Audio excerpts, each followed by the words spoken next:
Today I'm gonna be talking about how I go about locating bucks or how I even decide on which management areas I'm hunting each year. So first thing in the Q&A video, me and Josh, the first one we did, I was asked how I go about choosing which management areas I'll hunt. And as a rough answer, I said I'll go on Facebook or online and look at like now you can even look at the harvest reports. I kind of want to find a management area with low harvest reports. I want to find a management area with basically bad reviews, like all the Facebook posts say nothing but hogs and mosquitoes, hard to access, bring 5 thermocells, always have a GPS because you get turned around. Just a whole bunch of things that I know are gonna weed out 90% of hunters, or at least leave places inside the management area, leave pockets that probably won't be touched, won't be accessed very much at all. So once I've scouted those management areas and picked a few places, decided on some management areas, then I go hang cameras. I don't always have cameras in places I hunt. Sometimes I'll scout, or a lot of times I'll scout during hunting season basically. So I just go out on a weekday. Go out on a weekday and look at different access points, look for people tracks in the mud, see where kind of people haven't gone, check the buck sign, just all kind of different things. I'll look at the property around the management area, like maybe it's a hunting club that only trophy hunts, so that would be a plus. Certain areas get poached harder than others, like places that would kind of be easier for people to be out riding around drinking beer and shoot a buck. I kind of want to avoid those a little bit because it tends to be what happens. I won't see as big of bucks in those areas a lot of times, or if I do find one, then before season opens, a lot of times he disappears, and I'm assuming he got shot at night probably. I hunted a big buck. It's probably been 4 or 5 years ago now.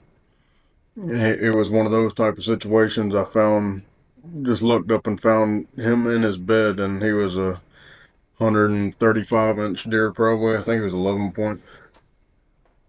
But anyway, made plans to hunt him, hunted him, saw him, didn't get a shot. Opening day, whatever, just out of range. So I go back in like Monday and hunted, and then Tuesday morning somebody sending me a picture of the deer on Facebook, like, hey, look at this deer. Nobody knew I had the deer. Hey, look at this huge buck, and I immediately recognized the deer. Like, this is nice. And so I did a little digging into it, and come to find out the deer had been shot by a meth head late at night with a rifle during bow season. And I didn't report him, but somebody else did, and anyway, he ended up going to jail. But I try to avoid those situations because if I put all my eggs in that basket and then some whoever decides to shoot the deer at night, then it's aggravating. So I'll avoid certain places that might get poached a lot.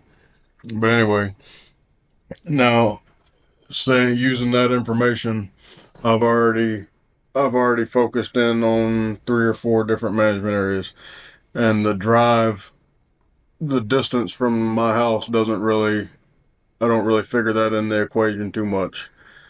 Um, some places I hunt, I drive 5.5, 6 hours. Some places are 30, 40 minutes from the house.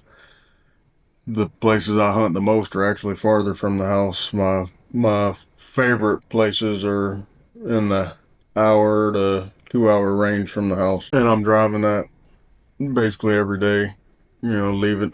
I may have to leave the house at midnight, go walk in, hunt, some of the places, if it's a 2 or 3 hour walk in to hunt, and if I hunt till 10:30, 11 o'clock that morning, by the time I'm back home, it's almost dark that evening just for a morning hunt. So there can be a lot that goes into it, but I'm trying to set myself up for the best possible chance of success and not just shooting one deer. I want to tag out on five big deer spot if possible.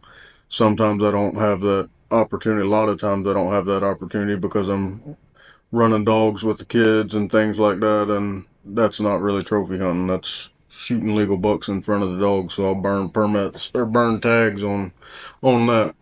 So I've already kind of picked out a few management areas that, just based on terrain, based on human pressure, based on what's around the management area, how hard it is to access, how many, whether it's close to a big city or it's out in the middle of nowhere, if it's a 50,000 acre management area or a 10,000 acre management area. I factored all that stuff in and I picked out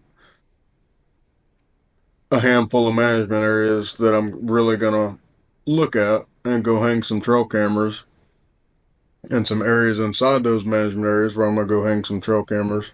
So then it comes down to, I want to find as many target bucks or shooter bucks as I can, and even I may go hang a camera or hang cameras, and I'll have 4, 5, 6, 8, 10 bucks that are in the 80, 90 inch range, 3 year olds, whatever. Well, I know I don't want to hunt that this year, but in a year or in 2 years or something, that could be where I focus, just based off that the all the bucks on camera this year. And maybe for some reason somebody's not hunting that anyway, there's a pocket of deer.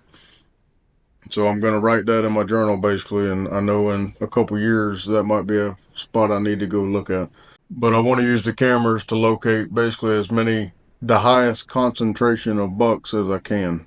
And then that's going to dictate where I hunt, which management area I hunt.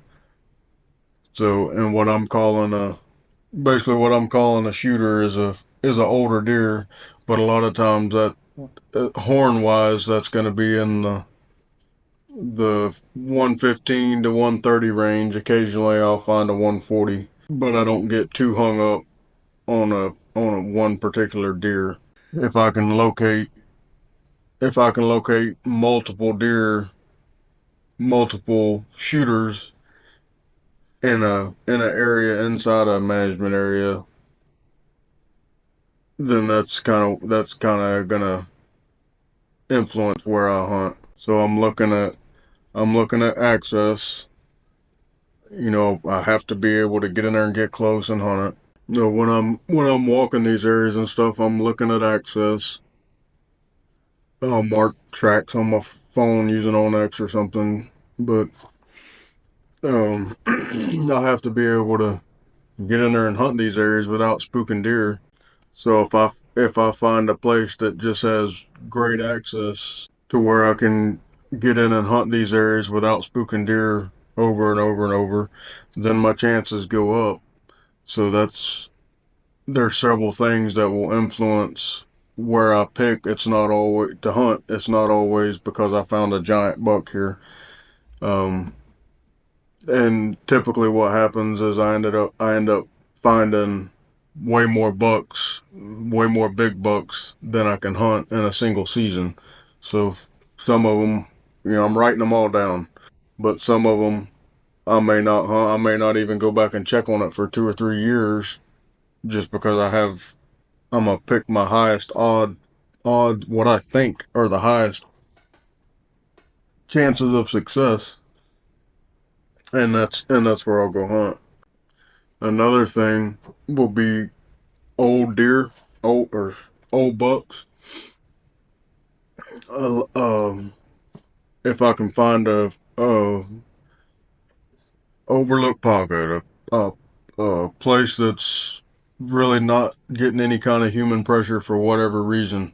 I mean, I've hunted places because a bridge is out, so people can't drive in there, and then they're not walking, they're not going across the creek or a river, and if you come in from the other way, it's there's a bad mud hole down there, people can't drive it. Whatever the reason is, there could be a pocket of deer that aren't being pressured, and if that happens long enough, then they get old. Well, an old buck has something about it. I'm sure somebody can explain it way better than I can. I just know how it works. Um, an old buck will have bucks all around him. So, like if I find a 6.5, 7 year old buck, 90% of the time there's 15, 20 bucks around him, and some of them could be really nice. But that I think a lot to do with it would be that old deer is in a safe spot. So I don't know what instinct draws other deer there, but I see that a lot. And like running dogs, when we find one of those areas, sometimes we may be hunting that oldest, biggest buck, but that's not the ones we're killing first. We're turning dogs out in there, and it's just buck after buck after buck after buck that we're running out.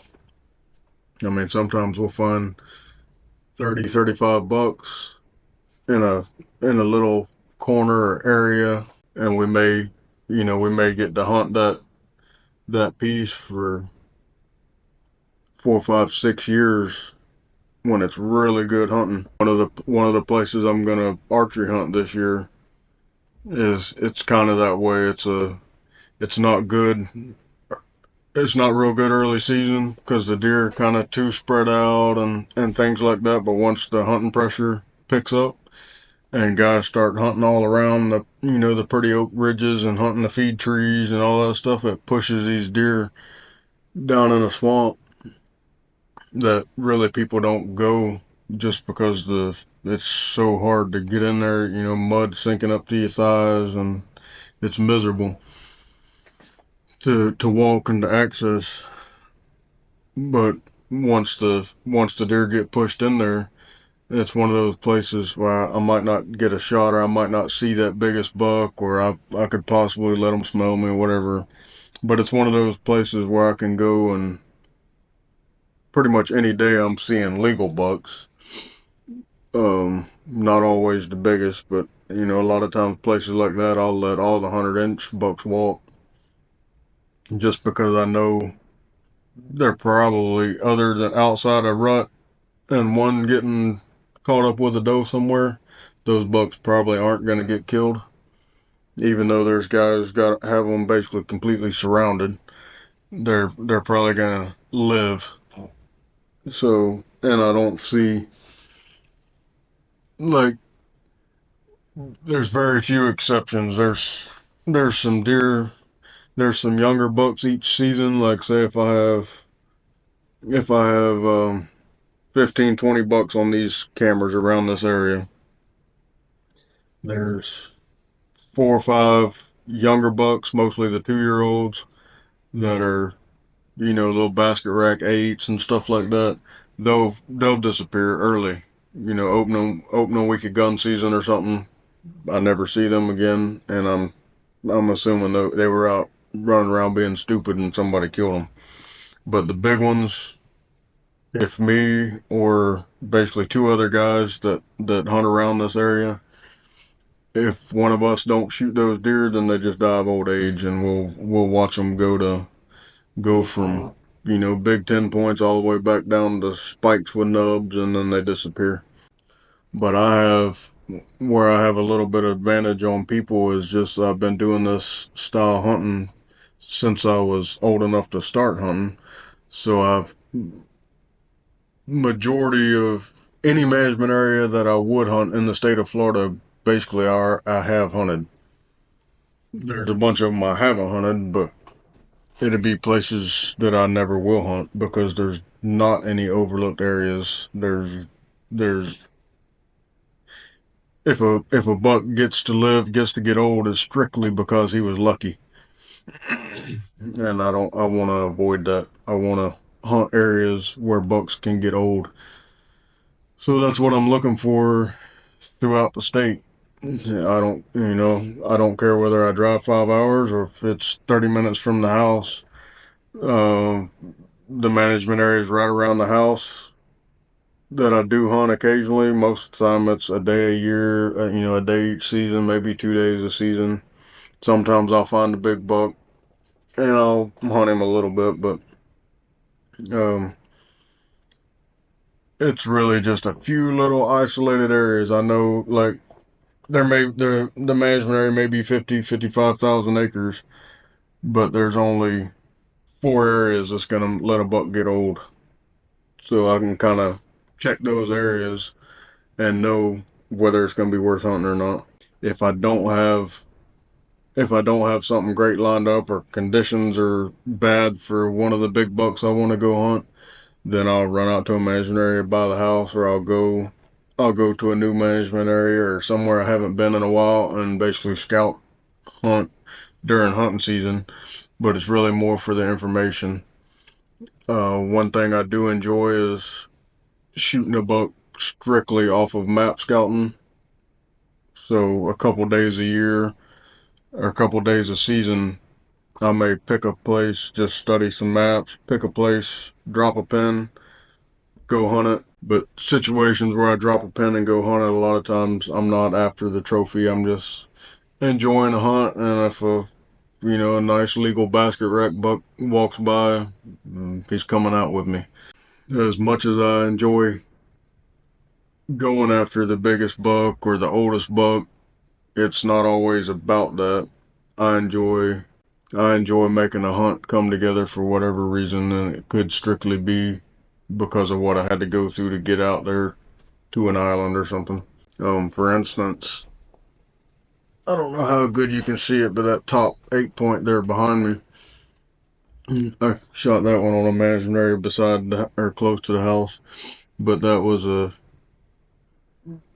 I went out there and hung some cameras and stuff, and that was really the only deer I was getting, other than some really dinky deer. Um, and I just had a chance early season. I think it might have even been opening weekend. I don't remember now, but I didn't have nothing better to do, so I kind of got on the map and looked around where I was getting him on camera, and I wasn't overly familiar with the area, but I was like, well, I picked out a place on the map and a good looking point. And I was like, well, if he's using this area, chances are he's bedding here. But to get there, I had to go without to hunt the bed. I had to go way around and find a log to cross a slough on. I'm still going chest deep and everything else to get in there. And I didn't take a stand. I shot him. I set up on the ground. I took my little chair and set up on a tree stump. But a few minutes after cracking daylight, I don't remember if I heard him or I glimpsed some movement or something, but he was. First thing I saw was horn or whatever. I could tell it was a legal buck. So I got ready and he ended up coming just like I wanted him to. I was thinking the bed was over here, but he was going to J hook in it. So I set up inside the J hook where he would be hooking behind me, basically. So I had the wind. And he comes right down that edge. He got to like 25, 30 yards. I went ahead and drew. And he ends up coming right down to me and gets about. I shot him at like 3 yards, I think, but I was just full draw and let him walk into my arrow. And then when he got to my arrow, he just on his own he had stopped and was looking the other way, and I almost didn't have to aim, but I shot him at. I could almost reached out and touched him, but and he's not any kind of trophy. I mean, he's just a nice, probably 2, 3 year old 8 point. But it's not always about the biggest deer. It's just that was fun to locate a target, even though he's not a giant, not a monster by any means, and pick my setup strictly using a map, and then what I had to do, and then choosing my access to go in there, plus shooting him on the ground. It was just fun, and I enjoyed it. If I was strictly a meat hunter, then I wouldn't think about a lot of the things that I think about. I could I could go tag out at any one of these management areas around the house. I wouldn't have to drive far and all that, but I'm looking for a fun hunt. I like to hunt deep, nasty swamps. So that factors in which management areas I'm hunting to, just because the terrain I enjoy hunting, the terrain I'm familiar with, the terrain I know how the deer use. I'm a better swamp hunter than I am like sand hills and places like that. And a lot of times like um, your sandhill management areas like Croom or Citrus or those type places to where they're using little thickets on hillsides and stuff like that to lay where they could just be anywhere and they're harder to pattern and it becomes more of a waiting game.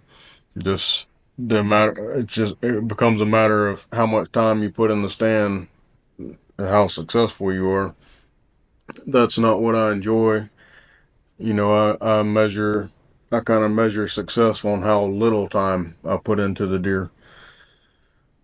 So I'm not gonna go sit in a tree stand from daylight to dark and hope to get a shot at one. I don't enjoy that at all. I'm more I may do all the scouting, but I may only hunt for 10 minutes. So that's how I go about choosing where I'm gonna hunt. With that being said, early season I'm kind of picking and choosing my days. But once it cools down a little bit, then I'll get kind of more focused in. A lot of times early season I'm bouncing around and I'm throwing a hunt here trying to catch this buck coming out of a bed or going to a bed, and I may not even hunt the same management area 2 days in a row. Or I may hunt this management area in the morning and this one in the evening, and they're 2 hours apart. So, but once we get a cold front, we get some pre-rut activity, things like that, then I'll start really focusing in on the bigger bucks or focusing in on more remote, harder to access places to where we get a cool front and we get a steady wind. It's a whole lot easier to access with the wind aspect, the scent aspect. And when it's hot, that scent's expanding and and the wind swirling makes it tough. But when we get a good cold front or something, then that's when I really focus in on not necessarily bigger bucks, but the harder to the harder access type places or the places that I have to be more careful. I hope this has been helpful. I appreciate y'all watching and we'll see you on the next one.